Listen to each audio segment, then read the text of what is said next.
Democrat of the day, 53B, Woodbury area. Steve Sandell is kind enough to join us today to talk about his campaign as he is looking to head to St. Paul. Steve, thank you very much. I appreciate the time. Matt, thanks very much. It's a real pleasure to be with you. Thank you. My pleasure. Why don't we, I don't think we've ever had you on before, so let's definitely hear about who exactly is Steve Sandell.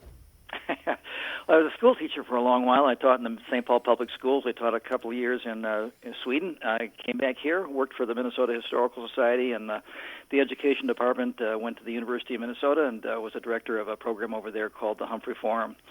I moved out to Woodbury from St. Paul about 17 years ago. A friend of mine asked if I'd be interested in teaching in an independent school, and I did for a while, and then I was about to retire when someone else said, do you know of anybody who'd be interested in running for the legislature? And I said, well, the last time around, the Democrats had 3 great candidates, and how about them? They aren't interested, the fellow said, and how about you? And I thought about it for a while. I thought about the things that I thought were so important when I taught school and when I was working at the university, and I finally said, I think I'll be happy to do it. It's a Republican district, but having another voice with another idea, that's just fine, and win or lose, we'll be able to express some of the opinions that we think are important. And lo and behold, we worked hard and won the race 2 years ago, and I had a couple of years in the legislature, and I'm looking for a couple more. Well, and I don't want to dismiss, by the way, teaching in Sweden, cool, dude. Nicely done. Wow, that sounds like it was fun. Yes, I just got a $25 donation from a young woman who was in my 8th grade class in 1968. How about that? Wow. Oh, man, that's fantastic. And also, I love the Historical Society background as well. I'm a big fan of history. I will say this about, as you described the district, undeniably, and this is by no means a slight, I mean, we have had districts that have been Republican. I live in Hopkins. In the late 1990s, we had a Republican representing us. You know, but these districts are changing, and your victory in 2018, I think, is a signal that you can run great quality DFL candidates in would have been traditionally Republican districts, especially in the metro suburbs. And the reality is that the people here, the mentality is changing in these suburbs. It's not nearly as red as it used to be. That's for sure. Well, I think there were a couple things that contributed to our success. One is that Woodbury is growing very quickly, 1,500 to sometimes 2,000 people a year, and a lot of those are young families, and of course they're interested in schools and they're interested in the legislature getting something done. That was important, and the legislative session from 16 and 17 was not very productive. The other thing was, I think 2 years ago there were people who were beginning to question the leadership in Washington, D.C., and I think that helped a bit. And and as I said, I had a terrific campaign team, and we worked hard, and we were able to get a message out that seemed to have support. It's my opponent was a state chair for a while. She had been assistant majority leader. She was an experienced Republican leader and well respected, I think. But she didn't have a lot to take to the voters, and it was a good time for Democrats. I respect her leadership. Her name was Kelly Fenton, and I think we've done a good job since I've been here.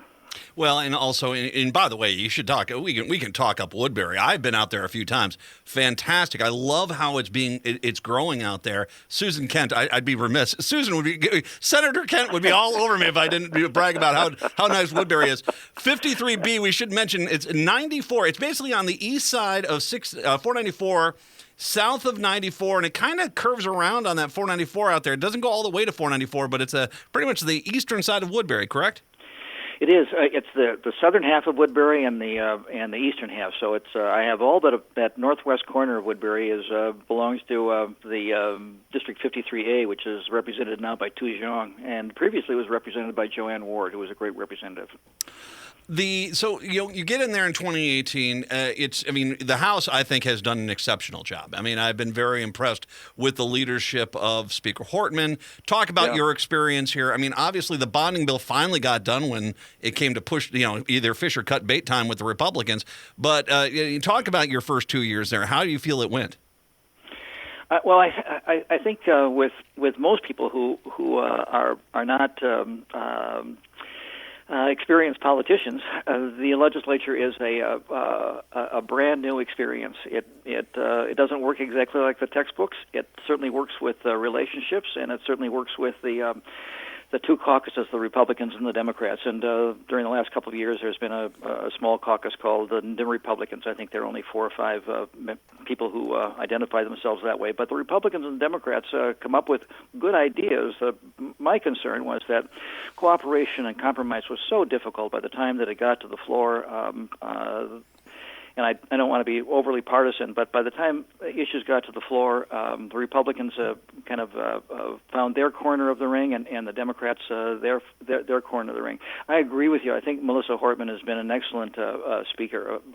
Brian Winkler is a articulate, smart, and very bright majority leader. And we also have a real collection of people with history in the DFL caucus, and it's been a real pleasure to work with them.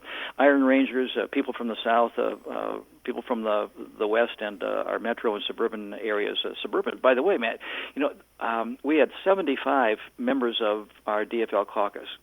I think there were 17 that represented Greater Minnesota. I think there were 18 that represented the Metro Hub, and there were 40 of us in our DFL caucus representing suburban districts. Isn't that amazing? It really is, but it does show you that the idea of and I know you're not you desperately you want to work with the other side, and that's great. I mean, I will say that it's been hard for the House. They run up against a Republican Senate that has been basically their way or the highway on a lot of things, and it's been very difficult to work with them.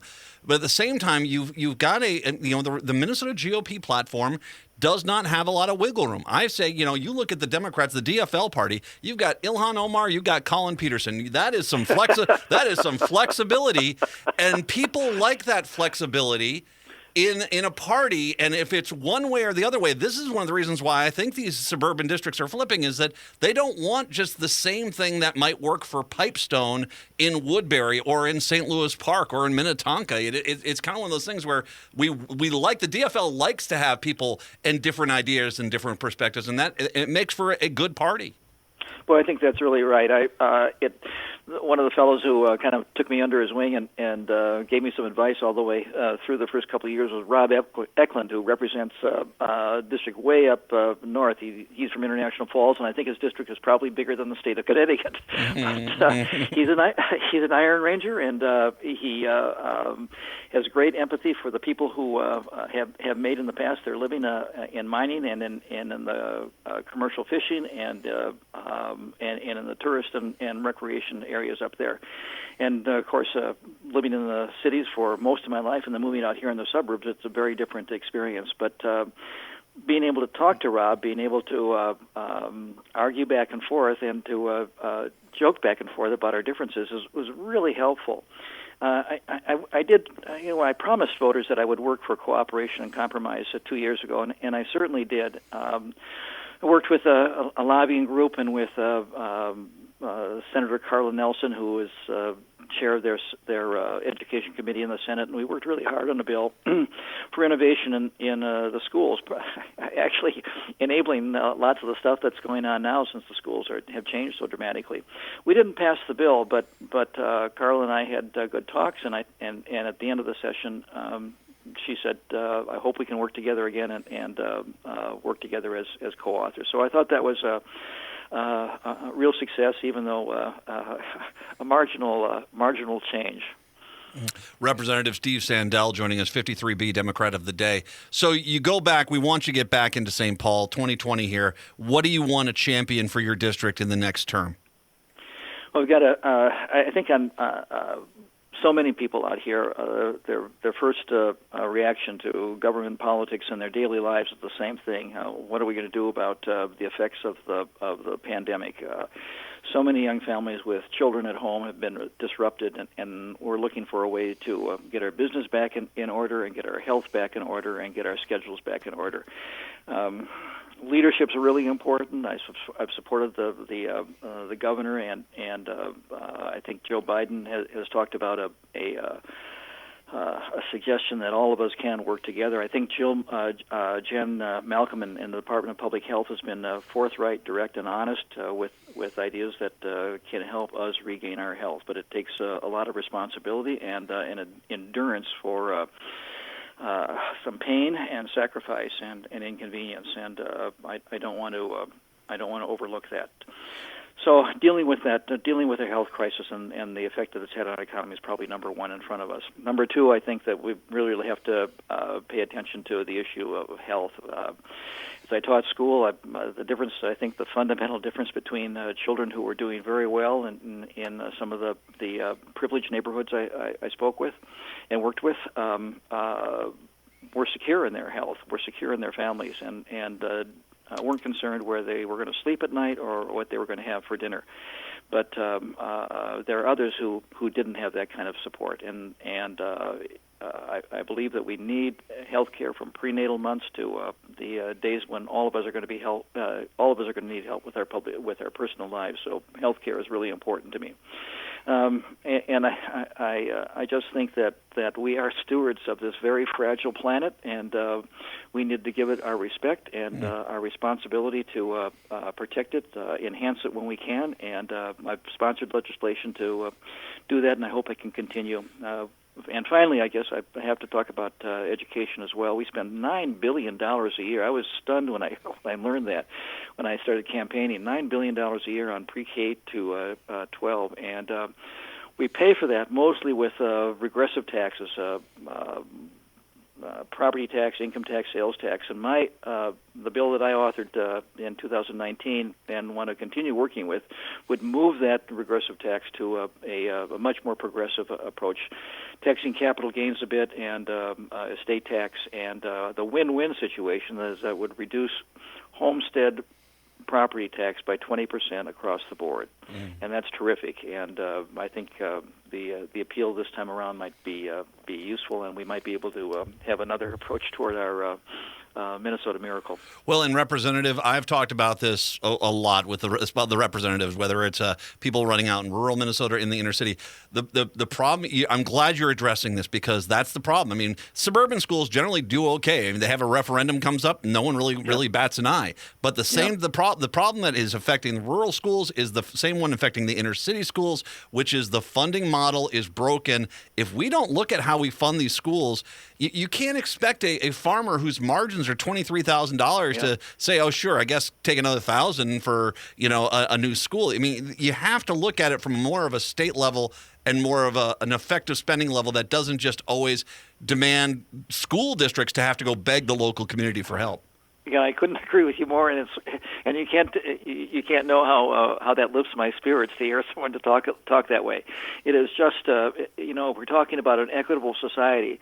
It's our health and our education, which is so important. And you'd think, well, those are fundamental, and we should be able to come to some sort of agreement and compromise on that. But it has really been difficult. But I appreciate your support and your ideas on that too. Yeah, and then, like I said, it's one of those rare issues where what's going on in rural Minnesota is the same problem with the inner city schools, which is it's a funding issue. And if we don't address this, none of them are going to get better, and we're only going to make things worse. So 100% on board with you on that one, Representative. I want to drive people, once again, help your local DFLer. Help them out, by all means. But if you're in a relatively safe district, what I want you to do is try to give a little help to Representative Sandell in 53B. How can people get in touch with your campaign, Representative? Well, we have a website that is Sandell, that's Sandell, MN53B. And our website describes our campaign and describes all the issues that I feel are important, talks a little bit about me, the candidate, and talks about what I hope we can do with our constituents and with people I respect, I represent all over the state. Well, and people, what are you doing to make the blue wave happen? I mean, what are you doing to make the blue wave happen? You can help out Representative Sandell's campaign. Once again, Sandell, Sandell, MN53B.com. I'll link to everything on social media a little bit later on. Representative Steve Sandell. Representative, thank you very much. I appreciate you joining us today. It's been such a pleasure to talk with you and to talk with all your listeners as well. Thanks very much for your time and invitation. My pleasure. Representative Steve Sandell, 53B, Democrat of the Day.